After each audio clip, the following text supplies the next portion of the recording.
This segment of the news has been brought to you by Sun Oil Limited. Welcome back. Over the years, blackouts have plagued the capital during the summer months. However, this year may be a little different, as Alfred Sears, the Minister of Works and Utilities, announced Bahamas Power and Light's summer contingency plan in preparation for what he has labeled as a peak consumption period. Provisions are being made to have 323.5 megawatts available in preparation for peak consumption, which averages around 260 megawatts.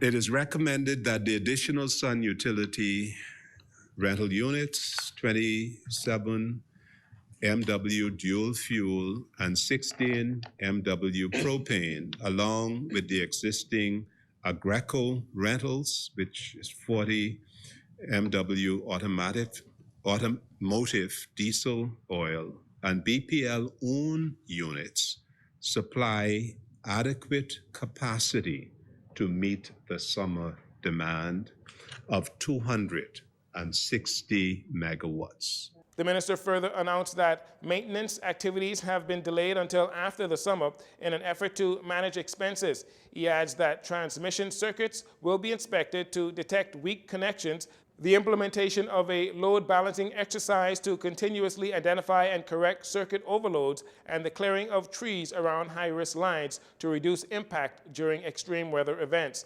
Minister Sears says neglect of maintenance in previous years caused supply interruptions. However, he says these interruptions are easily fixed. We are talking really about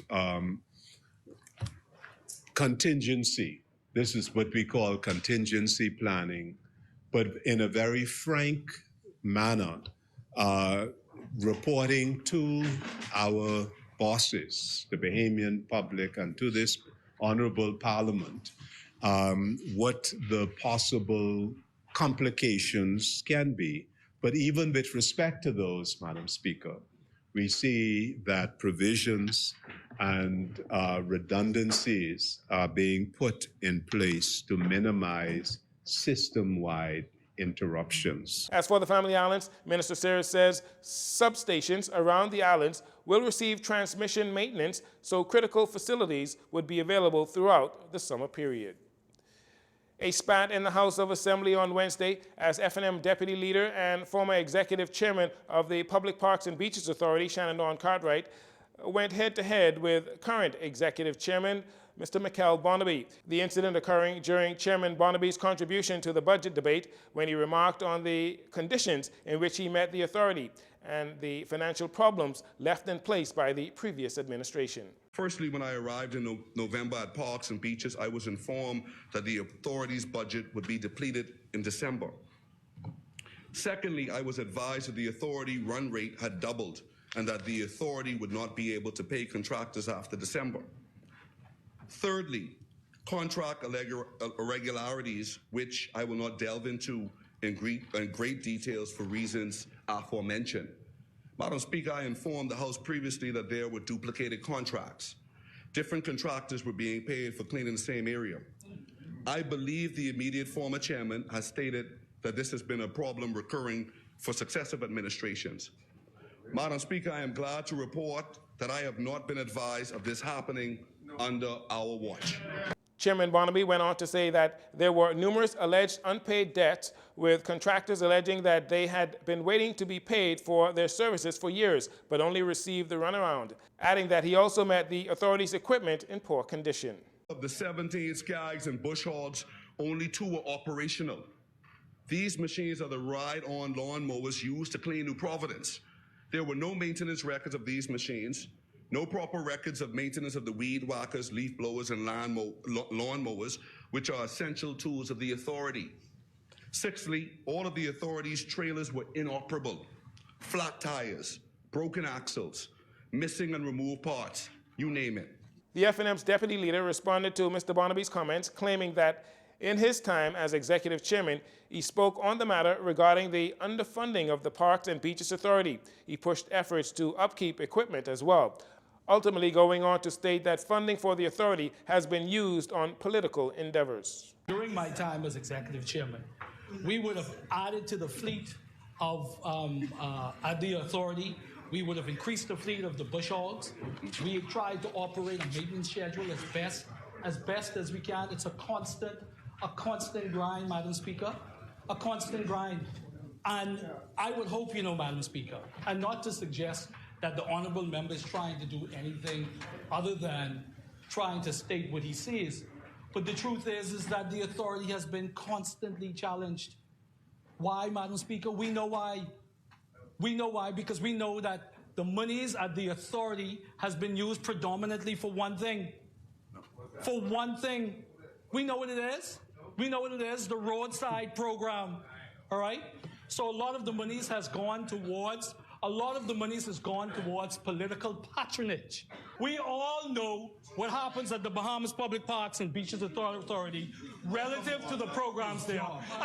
And we operate as if we don't know, man, you all got to be crazy. Thank you, Honourable Member. Mr. Cartwright maintained that under his leadership, efforts to improve the authority's operations were made. He suggested the under-budgeting of the authority has been an issue for years, with 75% of the budget being used in just 3 months in the 2016-2017 budget under the PLP administration. Despite the horrific plane crash on Long Island on Sunday, Deputy Prime Minister Chester Cooper says it is his belief that the aviation and tourism industry in the Bahamas will not feel any adverse effects because of the incident. He says there is enormous potential for the two industries. Deputy Prime Minister Cooper notes that his ministry is about to roll out its strategies in the very near future. We have some exciting things that we're working on, creating the Bahamas as a hub for Latin America and the Caribbean. We visited Saudi Arabia and Qatar. We've had very productive conversations with their major airlines about how we can work together. There's going to be some technical arrangements with Bahamas Air. We're going to develop interline agreements with Bahamas Air and these airlines to get more tourists from this region. We're going to continue to develop the Bahamas using our pre-clearance facility as a logistical hub for America and Canada, as well as develop further linkages with Latin America and South America, as well as the Caribbean. DPM Cooper says he is confident as the future for aviation and tourism in the Bahamas looks pretty bright. Just days after the tragic plane crash that claimed the life of young mother Alethea Newbold and injured 5 others, Chester Cooper, Deputy Prime Minister with responsibility for tourism and aviation, is reassuring the public on the increase of regulations pertaining to charter aircrafts and private aviation. He says regulations are already extensive. There is extensive regulations already for the charter business and for private aviation. The Civil Aviation Authority is charged with this responsibility. What we will do is ensure that we educate the public more on what we're doing, how we're doing it, and basically how to go about selecting services for air charter. DPM Cooper says he encourages the CAA to continue to communicate with the public on these matters.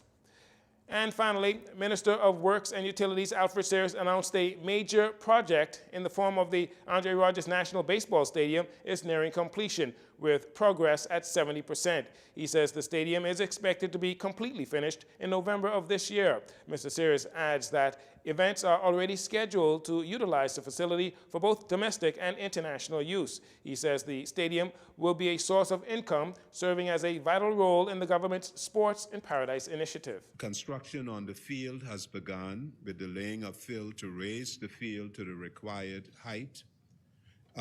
The scoreboard and video boards are being installed. The stadium field lights are also on site, and the construction of the light pole base will begin the end of this month, 31st. The installation of the batting cages have begun, as well as the construction of the pitches, bullpen. The civil site works have begun, and the project completion date is estimated to be the end of November 2022. Thus far, $5 million of the additional $31 million has been spent, with an outstanding payment certificate for $6 million. At the beginning of this year, the stadium made headlines due to additional costs from the initial $21 million to $60 million due to complications related to construction, changes in the stadium's design, and funds being owed to contractors. And that'll do it for your JCN Evening News. Once again, I'm Jareno Saunders. Thanks for joining us. This segment of the news has been brought to you by Sun Oil Limited.